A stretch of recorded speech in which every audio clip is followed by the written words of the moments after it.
Helen spanked a pillow and stood it in its place on the bed. "Thank you, Mr. Redbreast," she answered politely. "I'll try." Mr. Redbreast gave his tail a pleased little shake and flew away, leaving Helen to spank the other pillow and to wonder what she could do to help her, cheer her. A blue ribbon was hanging out of the top bureau drawer. "The very thing!" cried Helen. "I'll straighten out her drawer. It's always in a muss." And she fell to work with a will, rolling and folding and arranging things in neat little piles. The baby stood watching her. "There, what do you suppose she'll think of that, Buddy?" she asked, as she gave the last pile a happy pat. Then a new idea popped into her head. She flew downstairs, took a sheet of writing paper out of the desk, and printed something on it in big black letters. Then, running back to her room, she laid the paper on the rows of nice neat piles and carefully closed the drawer. "I hope she won't mind," she said with a twinkling little smile, as she pulled Buddy up on her lap for a story. The story was only half finished when Polly burst in. "What do you think, Helen?" she cried, tossing her hat and coat in an untidy heap on the bed. "I'm invited to a party. What shall I wear?" She ran to the bureau and pulled open the top drawer with a jerk. Within lay Helen's paper. Polly picked it up. "April Fool," she read aloud. She looked into the drawer, then at Helen, her face brightening into a sudden smile with her surprise. "Helen, you're a dear," she cried, "and I'm just a silly, cross old bear. This is just the loveliest April Fool that ever was. I didn't suppose folks could play nice April Fool jokes." Just then the sun came out from behind a cloud and peeped through the window. Helen pointed to it. "Another nice April Fool for you, Polly." But Polly wasn't listening. She stood quietly thinking for a moment. Then she picked up her hat, shook out her coat, and started toward the closet. "April Fool," she said with a laugh as she hung them inside. "That's another joke on you, Miss Polly Untidy Crosspatch. A few more April Fools might turn you into neat Miss Polly Polite. It's about time you turned over a new leaf." "I think I hear it rustling," said Helen, listening. "Here, here, here," chirped Mr. Redbreast joyously from the tree. The 3 B's. The 3 B's Club had only one rule. Each member was to try every day to be all of the 3 B's. Usually it was quite easy to be 1 Bee. Often it was not so very difficult to be 2 B's, but to be 3 B's was many times very, very hard indeed. The Saturday Ned Brown's father gave him the new catching glove was one of those times. Ned wanted to go out and try the glove. Just as he was starting, however, Mrs. Brown called to him. "Ned," she said, "the wood-box is empty." Ned knew what that meant, but he remembered Bee number 2 in time to keep from frowning. "All right," he called back cheerily, and went out whistling to the barn. Thwack went the axe into the wood. Ned was strong, and every blow told. His mother, hearing the chopping, smiled to herself. She knew about the bees. "Whew!" said Ned presently, stopping for breath. "This is being Bee number 1, all right. 2 bees in one morning aren't so bad." "Hi, Ned," came over the fence as he started for the house with an armful of wood. "Why don't you come over? You said you had a new glove." "Have," answered Ned as 2 other members of the 3 B's climbed into sight. "Wait a minute." He dumped his wood into the box in the kitchen, and then ran proudly back with the precious glove. "Here it is." The boys felt of it, pinched it, tried it on. "It's a dandy! Come on and catch," they urged. "Can't just yet.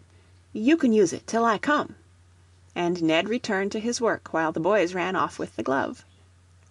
The 3 B's met at Ned's house that afternoon. The club always reported once a week on their success as bees.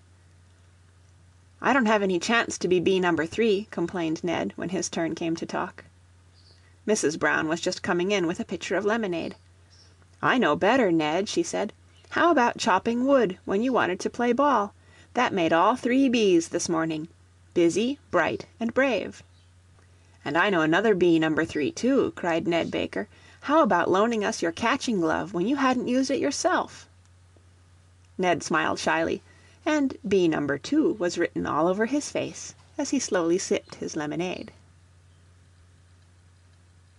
Teddy's Helpers. Christmas was near, and there were only a few pennies in Teddy's apple bank. "I'm afraid I won't have money enough to buy them, Mummy," said Teddy wistfully. "Won't you?" His eyes looked the question his lips wanted to ask. "No, Teddy," said his mother, "for then it would be my present instead of yours." "But Arthur's hands get so cold carrying the clothes." Teddy's eyes fell to his own hands, which were always snug and warm in their red mittens. The washerwoman's little boy had no mittens. "Earn some money, Teddy," suggested his mother. Teddy's face fell. "How can I?" he said. "Keep your eyes open, and do the thing they tell you to do." "All right," answered Teddy. "I'll try." At that moment Father Sun, who had been peeping through the window, slipped behind a cloud. "Children," he said to the little clouds, "there's a boy down below who wants to earn money to buy mittens for a boy who hasn't any. I want you to help him." "We will, Father Sun," cried the little clouds. Then the sky began to grow so dark that the Earth people looked up and said, "I do believe it's going to snow." And it did. Soon the air was filled with great fluffy whirling flakes, tumbling eagerly down to help Teddy. "Not so close," cried the first flake, as the others came down on top of him. "We'll make it too hard for Teddy if we pack tight together." "That's so," cried the others, and so they settled very, very gently. All night the snowflakes fell. In the morning Father Sun poked his head out from behind a cloud. My, how fine the earth looks!" he exclaimed. "I think that's about enough, children." And Father Sun smiled so broadly that the Earth people said, "How dazzling the sun is!" and squinted and rubbed their eyes.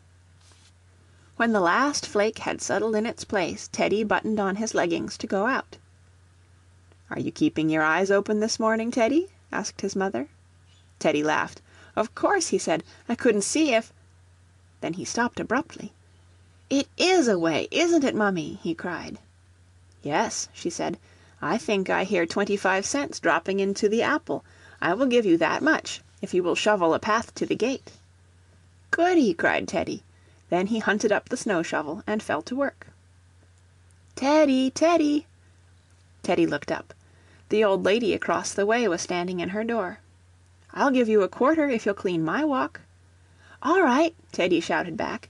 And then how the snow did fly as he dug and scraped and shoveled. My," said Father Sun, "what an industrious boy!" And he smiled till Teddy grew quite warm, and the busy hands in the red mittens were never once cold. When the day was over, 4 bright quarters lay snugly in the apple bank. The day before Christmas Teddy emptied the bank and went shopping, and that night when the washerwoman's boy came for the clothes, on top of the basket lay, not mittens, but a pair of thick gloves lined with wool.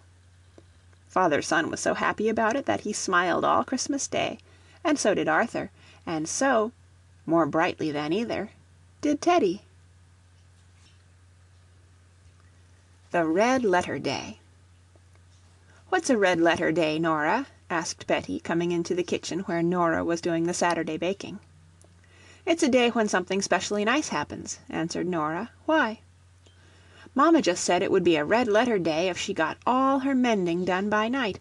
I wish," added Betty wistfully, "that I could make it a red letter day for her." "You can," cried Nora. "I'll show you how to make a cake, and then she won't have to make it. She can have the time to mend." "Goody, goody!" cried Betty, when her mamma said she might try. "I didn't tell her about the red letter part," she explained, as she and Nora measured and beat and stirred. "That will make it another kind of red letter day. S for s'prise." The cake came out of the oven light and flaky and beautiful. "Wouldn't it be nice," sighed Betty, "if it could only have a red S right in the middle?" "It can," said Nora. "Make it of those tiny red candies of yours. You'll have to work fast before the icing dries." When the S was finished, it was pretty crooked, even for an S, but there was no doubt at all about what it was. When dinner was on the table, Betty brought in the cake and set it before her mother. "Well, well, well!" cried Mrs. Arnold. "What a fine little cook I have! But what is the S for, Betty?" "It stands for Saturday, Mamma," said Betty, and then she told all about the red letter plan. "It was a dear plan," said her mother, "and I did